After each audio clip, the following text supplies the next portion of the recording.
Bismillahirrahmanirrahim. Assalamualaikum warahmatullahi wabarakatuh. Innal hamdalillah nahmaduhu wa nasta'inuhu wa nastaghfiruh wa na'udzubillahi min syururi anfusina wa sayyiati a'malina may yahdihillahu fala mudhillalah wa may yudhlil fala hadiyalah. Asyhadu an la ilaha illallah wahdah wa asyhadu anna Muhammadan abduhu wa rasuluh allazi la nabiyya ba'dah. Allahumma shalli ala sayyidina Muhammadin wa alihi wa sahbihi wa sallim. Amma ba'du. Faqala Allah ta'ala fil Qur'anil Azizil Karim, a'udzu billahi minasyaitonir rajim. Bismillahirrahmanirrahim. Innal ladzina amanu wa 'amilus solihati ulaikahum khairul bariyah. Al-ayah. Shadaqallahul azim. Segala puji hanya milik Allah subhanahu wa ta'ala. Alhamdulillah, hari ini kita masih diberikan anugerah, diberikan karunia, diberikan nikmat oleh Allah subhanahu wa ta'ala, yang nikmat itu tidak pernah kita bisa menghitungnya. Bahkan kalau dimaterikan, kita tidak akan pernah mampu membalas, mengganti, ataupun membayar apa yang telah Allah karuniakan pada kita semua. Tentunya ini adalah rahman rahimnya Allah subhanahu wa ta'ala. Dan mohon maaf saya sampaikan dalam kesempatan yang berbahagia ini, Allah berikan nikmatnya, karunia-Nya, tidak memilih dan memilah pada seluruh manusia, bahkan seluruh makhluk hidup yang ada di bumi ini. Allah berikan, tidak memandang dan memilih seperti mungkin manusia berbeda. Manusia memberikan sesuatu mungkin kepada orang yang dianggap baik menurutnya, kepada anak buahnya, kepada karyawannya, kepada orang yang loyal. Sementara orang yang mungkin tidak care dengan dirinya, kadang kita mengenyampingkan dulu, mendahulukan yang dekat dengan kita. Itu manusia. Tetapi Allah subhanahu wa ta'ala memberikan nikmatnya kepada seluruh manusia, kepada semua makhluk hidup, tanpa memilih. Mau dia kulit hitam, mau dia kulit putih, mau tinggi, mau pendek, mau orang tua yang renta maupun yang masih kanak-kanak, Allah berikan semuanya. Inilah rahman rahimnya Allah subhanahu wa ta'ala. Oleh karena itu, kita pun sebagai manusia harus menyikapi rahman rahimnya Allah dalam kehidupan kita. Kadang, mohon maaf, kita berbuat baik kepada orang yang status sosialnya sama dengan kita, kepada orang yang tingkat pendidikannya sama dengan kita, tingkat kekayaan jabatannya sama dengan kita. Dan itu harus kita hilangkan dalam pikiran kita sebagai seorang muslim. Tolonglah orang lain, siapapun dia. Berikan jalan kepada orang lain, siapapun dia. Berikan kesempatan kepada orang lain, siapapun dia. Iwafillah rahimakumullah. Oleh karena itu, wajiblah kita bersyukur atas karunia dan nikmat Allah. Dan tentunya yang terpenting adalah bagaimana kita mengimplementasikan, mengaktualisasikan rasa syukur kita kepada Allah dengan terus meningkatkan ibadah kita, dengan terus meningkatkan kesolehan kita, terutama kesolehan sosial ini yang sangat penting sekali. Kadang itu hanya ada pada sebuah retorika bahasa ataupun penyampaian materi dan sebagainya. Tetapi marilah kita buktikan dengan kenyataan Ada kalanya orang berbicara ataupun melihat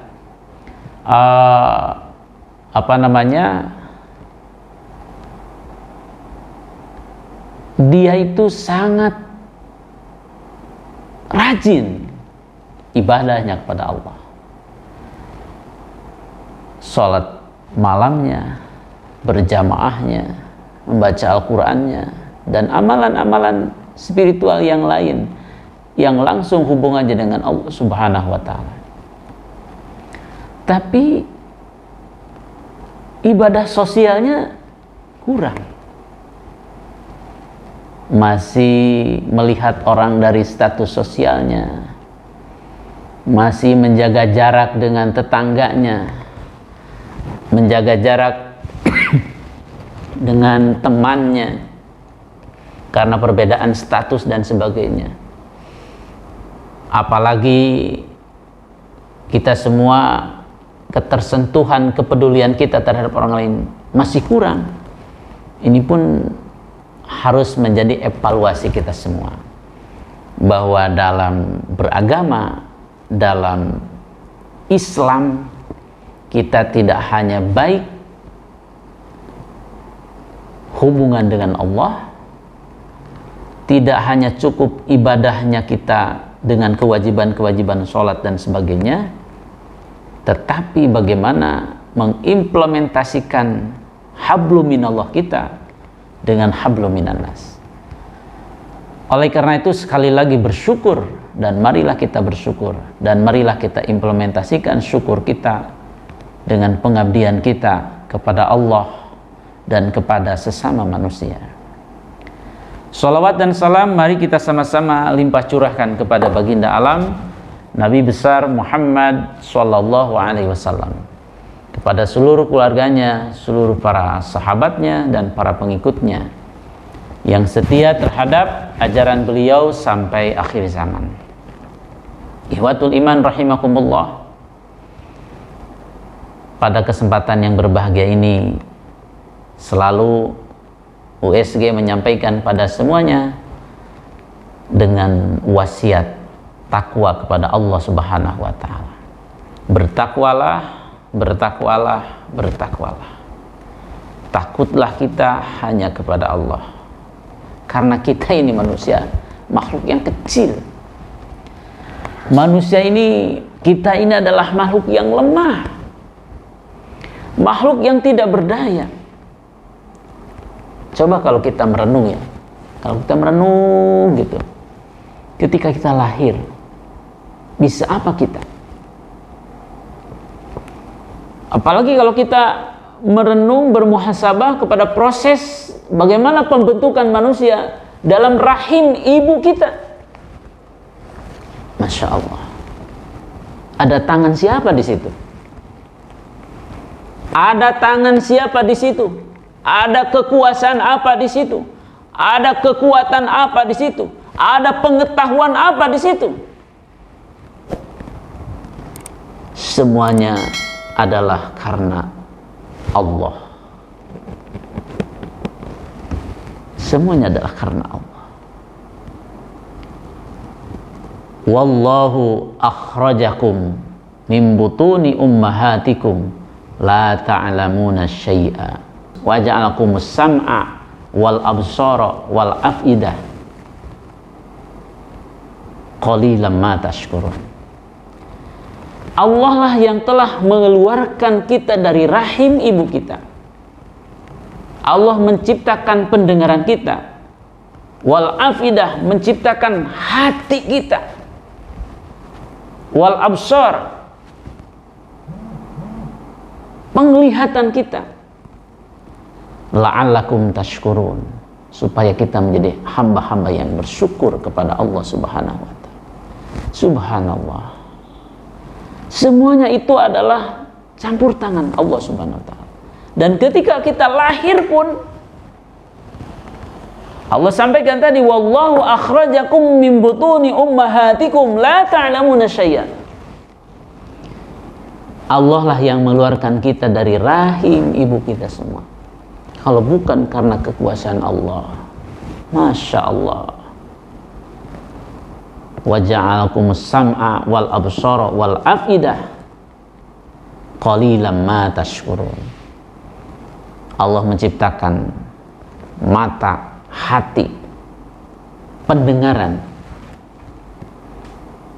qalilan ma tashkurun, dan sedikit sekali orang yang bersyukur terhadap karunia Allah Subhanahu wa taala. Ikhwatul iman, sahabat fillah, sahabat mutiara Ramadan rahimakumullah. Oleh karena itu, kita ini makhluk yang lemah. Kemudian mohon maaf, Allah berikan karunia usia kepada kita semua. Dari mulai usia bayi, anak-anak, dewasa, kemudian orang tua, kemudian kita sampai kepada usia tua. Lalu lihatlah bagaimana keadaan orang tua kita, apalagi yang sudah lanjut. Semua itu adalah karunia dari Allah Subhanahu wa taala supaya kita menjadi pandai bersyukur kepada Allah Subhanahu wa taala. Oleh karena itu, kembali lagi, bertakwalah. Bertakwalah kepada Allah, takutlah kepada Allah. Lalu yang kedua, makhluklah hanya karena Allah. Karena mohon maaf, mungkin di zaman sekarang orang yang mempunyai rasa malu dan malunya hanya karena Allah itu sepertinya sedikit. Bahkan orang sudah tidak punya rasa malu. Ada peribahasa yang mengatakan, kamu itu udah nggak punya urat malunya, udah nggak ada.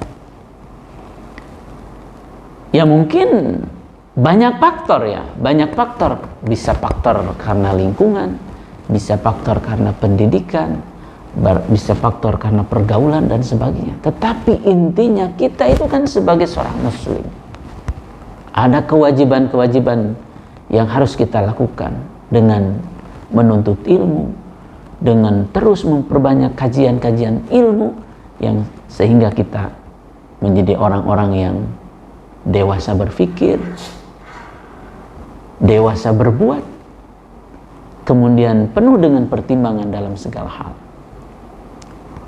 Iwa fillah, sahabat fillah, sahabat mutiara Ramadan yang dimuliakan oleh Allah Subhanahu wa taala. Pada kesempatan yang berbahagia ini saya akan mencoba membahas satu hadis Rasulullah Shallallahu alaihi wasallam. Ada dua. Yang pertama riwayat Imam Al-Bukhari, yang kedua adalah riwayat dari Abu Dawud. Rasulullah Shallallahu alaihi wasallam bersabda, "Al-jannatu mustaqatun ila arba'ati nafarin."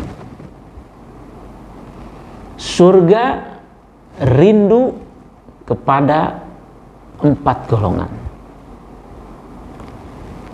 Jadi kehidupan kelak nanti ya. Sebagai seorang muslim, kita kan sekarang hidup di dunia. Kemudian kita akan masuk alam barzah. Kemudian bisa lama bertahun-tahun, beratus-ratus, beribu-ribu tahun. Kemudian kita masuk di yaumul qiyamah. Kemudian padang mahsyar. Kemudian yaumul hisab.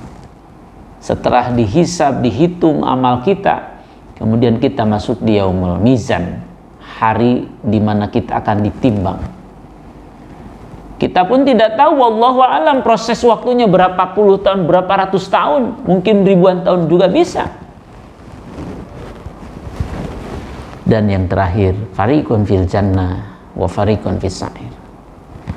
Satu golongan Allah akan masukkan ke dalam surganya Allah Subhanahu wa taala, dan satu golongan akan dimasukkan kepada nerakanya Allah Subhanahu wa taala.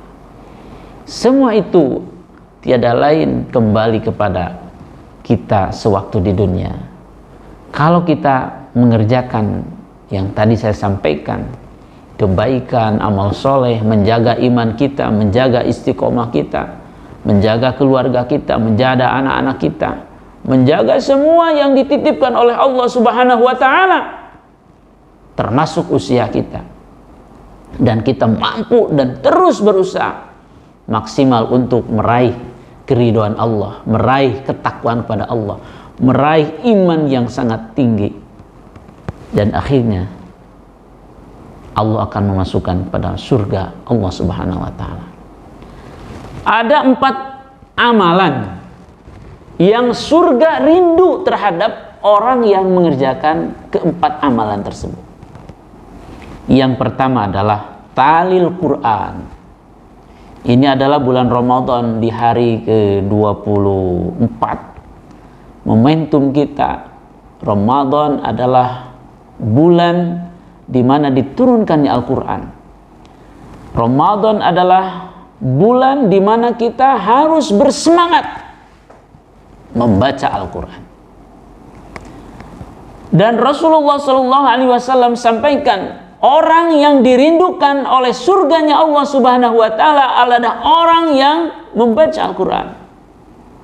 Oleh karena itu, bacalah Al-Quran. Jangan Al-Quran di rumah hanya sebagai pajangan saja. Jangan Al-Quran di rumah itu hanya seminggu sekali, sebulan sekali, apalagi kalau setahun sekali. Membaca Al-Quran hanya setahun sekali.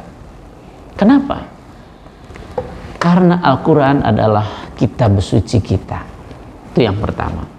Yang kedua, Al-Quran adalah mukjizat Nabi Muhammad SAW.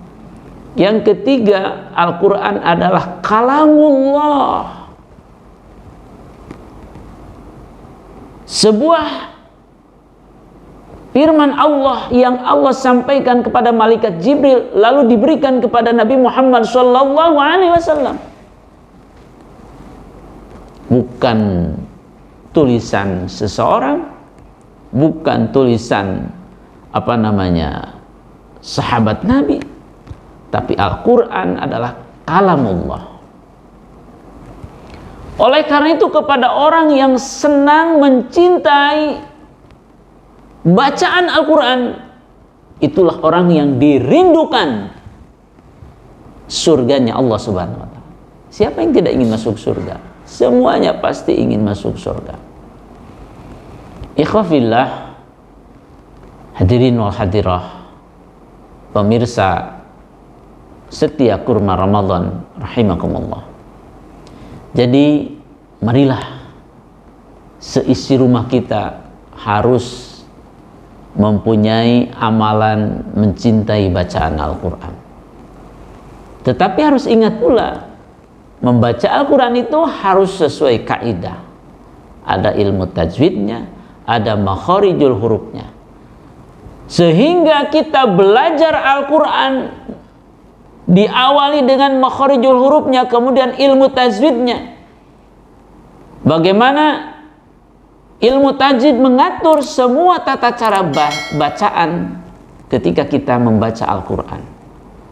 Maka insya Allah satu huruf yang kita baca asru hasanatin, 10 kebaikan.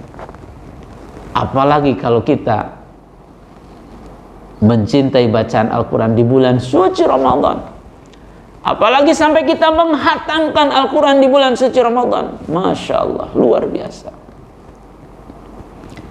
Sahabat fillah, sahabat kurma rahimakumullah, sekali lagi cintailah bacaan Al-Quran.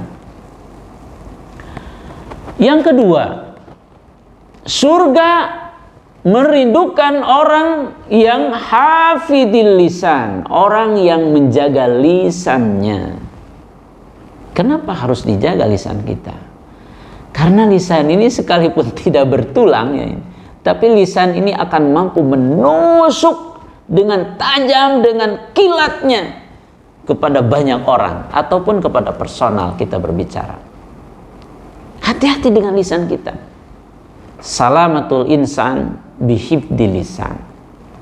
Selamatnya seseorang adalah dengan menjaga lisannya. Ketika lisannya bisa terjaga, maka selamatlah. Bahkan di dalam hadis Rasulullah yang lain, Rasulullah menyampaikan, man amana billahi wal yaumil akhir falyukrim dhaifahu wa man kana yu'minu billahi wal yaumil akhir falyakul khairan aw liyasmut. Barang siapa yang beriman kepada Allah, beriman kepada hari akhir, maka muliakanlah tamu. Itu yang pertama. Ketika ada tamu, muliakan, hormati, berikan sikap yang baik, yang menyenangkan, berikan suguhan pada mereka dengan sikap kita, ataupun kalaupun tidak ada apa-apa, sekalipun hanya dengan segelas air putih. Itu barometer keimanan kita kepada Allah dan Rasulnya. Yang kedua adalah, barang siapa yang beriman kepada Allah dan beriman kepada hari akhir, katakanlah ucapan falyakul khairan, katakanlah ucapan yang baik, auliyasmut, atau diam. Jadi kalau kita tidak bisa berbicara yang baik, maka diamlah. Karena dengan diam justru kita berpahala, karena menjaga potensi kesalahan kita berbicara.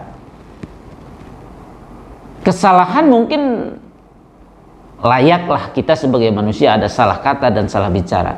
Tapi kesalahan ketika berbicara justru dengan ucapan dan kata kita itu bisa melukai perasaan orang lain. Masya Allah.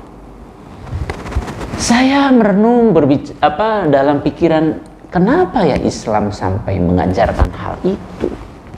Itulah ketinggian ajaran Islam. Bagaimana kita sebagai manusia harus menjaga perasaan orang lain, apalagi kalau kita berbuat secara fisik, berbuat secara kasar. Di mana nilai hormat kita? Di mana nilai penghargaan kita terhadap orang lain? Yang ketika itu terjadi berbalik kepada kita. Jadi Islam menjaga bagaimana perasaan orang lain itu harus terjaga, harus terlindungi, harus dihormati.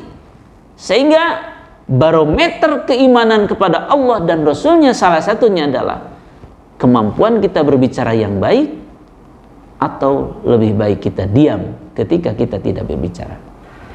Oleh karena itu dalam hadis ini, wahafidil lisan, orang yang mampu menjaga lisannya. Suami, jagalah lisannya terhadap istri kita. Jangan-jangan ketika kita pergi bekerja, istri kita nangis. Kenapa Neng nangis? Kenapa nangis? Aku sakit hati, suamiku tadi marah-marah, nyangka itu, nyangka ini, dan sebagainya. Itu tidak boleh terjadi. Begitu juga istri terhadap suami harus menjaga kata-katanya. Jangan dikasih judul istri cerewet ya. Masya Allah.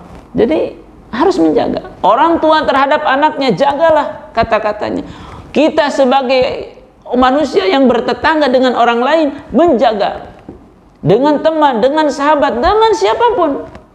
Seorang pendidik sekalipun, mohon maaf, mungkin ada anak-anak kita sampai rumah dia menangis, padahal kita tidak bermaksud itu misalnya, tapi anaknya merasa tersakiti dengan kata-kata seorang gurunya, seorang ustadznya, seorang dosennya, dan sebagainya.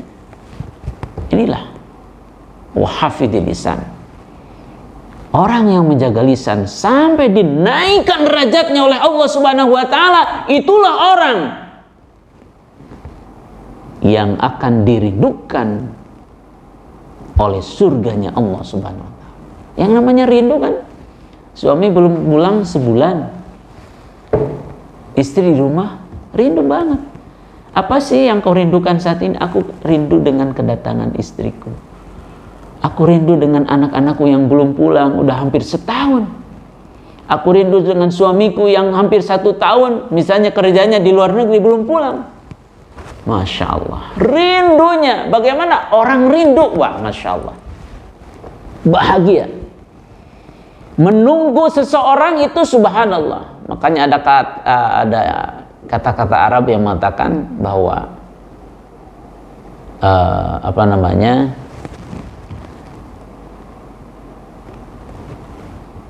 menunggu itu lebih kejam daripada api neraka.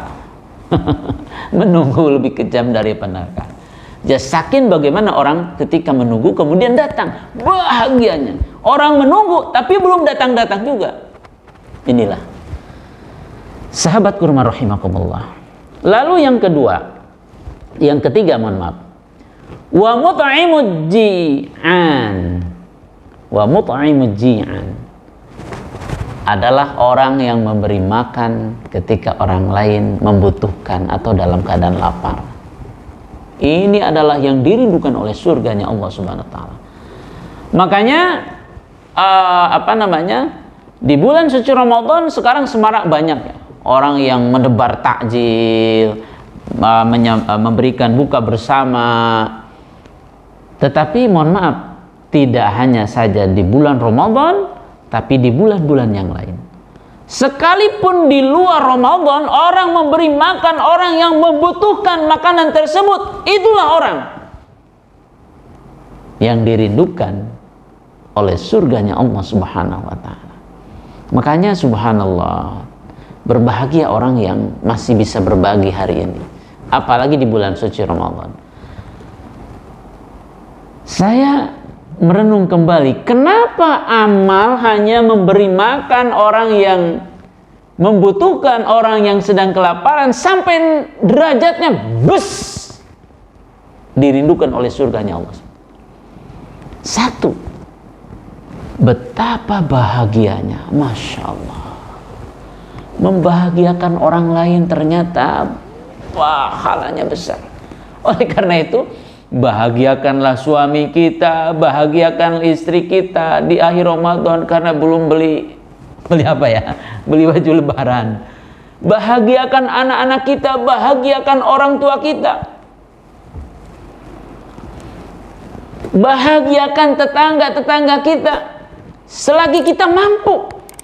Bahagiakan orang-orang yang kalau kita mampu membahagiakan mereka. Karena nilai kebahagiaan itu sampai kepada surga. Nah, inilah mungkin yang di awal saya sampaikan tadi, kemampuan ibadah sosial kita. Oleh karena itu, ketika kita mampu berbagi, maka orang lain itu akan merasa bahagia, senang. Orang yang sedang lapar lalu dikasih makan sama kita. Ketika orang lain ketika menunggu berbuka, lalu kita berikan takjil, ada kolaknya, ada kurmanya, ada air putihnya, ada makanan yang lainnya. Bahagianya luar biasa. Oleh karena itu, Allah Subhanahu wa taala merindukan kepada hamba-hambanya yang mampu mut'imut ta'am atau mut'imu ji'an, memberikan makan kepada orang-orang yang sedang kelaparan. Sahabat fillah, sahabat kurma yang dirahmati oleh Allah dan yang saya banggakan. Yang keempat, yang terakhir adalah wasaimina bisyahri Ramadan. Masya Allah, orang yang saum bisyahri Ramadan, dalam bulan suci Ramadan. Oleh karena itu, jagalah saum kita. Ini sudah hari ke-24 ya. Sudah hari ke-24, marilah kita menjaganya. Karena apalagi 10 akhir Ramadan ini adalah sebagaimana Rasulullah SAW, Rasulullah mengencangkan ikat pinggang dan memperbanyak iktikaf di masjid. Ya. Orang yang saum Ramadan adalah salah satu dari kategori orang yang dirindukan oleh surganya Allah Subhanahu wa taala. Makanya kita harus bersyukur, berbahagia. Ya Allah, alhamdulillah ya, umur kita, sehat kita, bahkan mungkin rezeki kita, anak dan keluarga kita, Allah sampaikan di bulan suci Ramadan ini. Karena mohon maaf, banyak tetangga kita, bahkan saudara kita, bahkan di banyak tempat yang lain. Innalillahi wa inna ilaihi raji'un, berpulang ke rahmatullah. Berarti tidak bisa melaksanakan kesempatan melaksanakan ibadah saum Ramadan. Sementara kita, alhamdulillah, ini adalah anugerah yang teramat luar biasa, hadiah terbesar bagi kita sebagai seorang muslim dari Allah Subhanahu wa taala. Oleh karena itu, bersyukur di bulan suci Ramadan, dan marilah kita terus perbaiki saum kita di akhir Ramadan ini, karena Allah Subhanahu wa taala merindukan orang yang saum di bulan suci Ramadan ini. Iwafillah rahimakumullah. Saya ambil kesimpulan, ada 4 golongan yang dirindukan oleh surganya Allah Subhanahu wa taala. Yang pertama adalah talil Quran, orang yang membaca Al-Quran. Marilah kita cintai bacaan Al-Quran. Luangkan waktu, misalnya 1 hari 1 lembar, apalagi 1 hari 1 juz. Lalu yang kedua adalah wahafidhi lisan. Marilah kita belajar menjaga lisan kita. Jangan sampai lisan kita menyakiti keluarga kita, anak, istri, suami, orang tua kita, mertua kita, tetangga kita, teman dan sahabat kita semua. Yang ketiga adalah wa mut'imul ji'an, adalah orang yang memberi makan kepada orang yang sedang kelaparan, memberikan tajil di bulan Ramadan. Tetapi yang terpenting juga, jangan salah, di luar Ramadan apabila kita diberikan kelebihan rezeki oleh Allah, berikanlah kepada sesama kita, kepada saudara kita. Dan yang terakhir adalah wasaimina fi syahri Ramadan, orang yang mampu melaksanakan saum di bulan suci Ramadan. Terima kasih, mudah-mudahan yang disampaikan ada manfaatnya. Apabila ada kehilapan, mohon maaf yang sebesar-besarnya. Usikum wa nafsi bitaqwallah. Aqulu qouli hadza astaghfirullah li wa lakum. Wassalamualaikum warahmatullahi wabarakatuh.